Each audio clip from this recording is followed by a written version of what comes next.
So how many of you listened to the question that Chris Wallace asked? Because I think President Trump was the only one that heard it. He wasn't asked to condemn white supremacy. If you think that was the question, congratulations. You're a fool.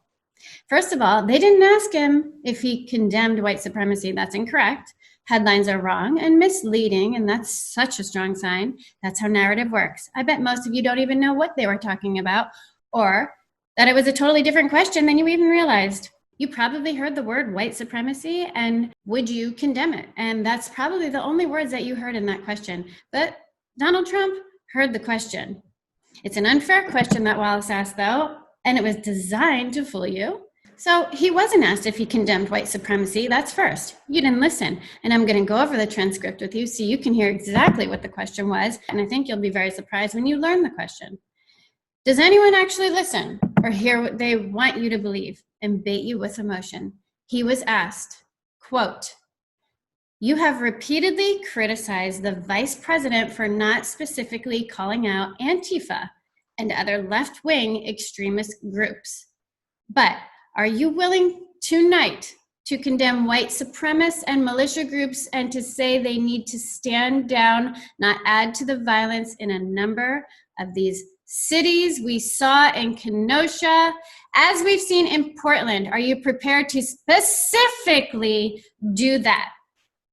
Condemn them for being in those cities with Antifa." Trump answers straight away, sure.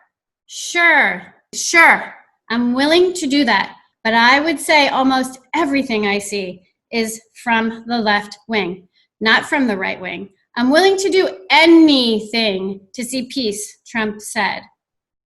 That was pretty bold. And nobody caught it. They were just waiting for the word yes. If you actually think he was being asked if he condemned white supremacy, then congratulations. You didn't hear the question.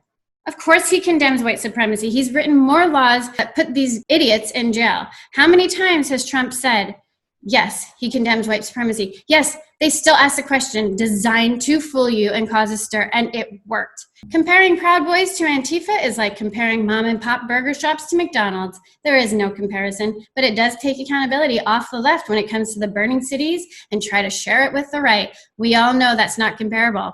And it would also make President Trump align with these crazy lunatics. And Trump isn't willing to take accountability for white supremacy because they're disgusting. And so had he said yes, he now has accountability for those people on the right, and he wasn't willing to do that. And thank you, Mr. President. That to me says, I condemn white supremacy. I could argue that the only reason these groups now suddenly align with the right is because the left media began calling them alt-right, giving them a place in politics. Never before were they considered right, ever. That's another media spin. Now you have these misfits that belong nowhere feeling like they suddenly have a place of acceptance. Traditionally, white supremacists have been left, and that's a fact. So there's that. Now, Trump answering the way Wallace wanted him to would have to admit of being responsible for these fools. Getting back to the point, these are the facts. White supremacists aren't the ones burning down cities right now and not breaking windows and causing violence in cities. Antifa thugs are. Let's see the left condemn them. Biden for sure didn't. Everyone agrees white supremacists suck donkey duty ass. As crappy as white supremacists are, this time it's not them burning the cities and wreaking havoc. But media just fooled everyone, didn't they? And played on you and played on your emotion, didn't they? Antifa is responsible for burning down cities, causing violence, and that's a fact. I bet this will be the fake news buzz for the next 4 years, built on a lie that you didn't even see coming.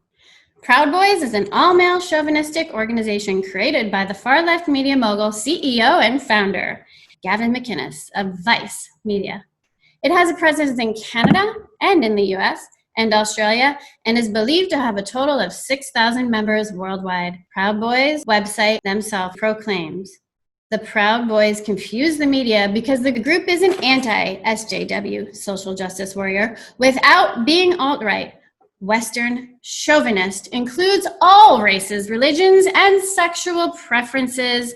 Proud Boys are comprised of men specifically of all races, right from the Proud Boys website. I hope I taught you something. Crush the narrative. Don't eat the propaganda soup.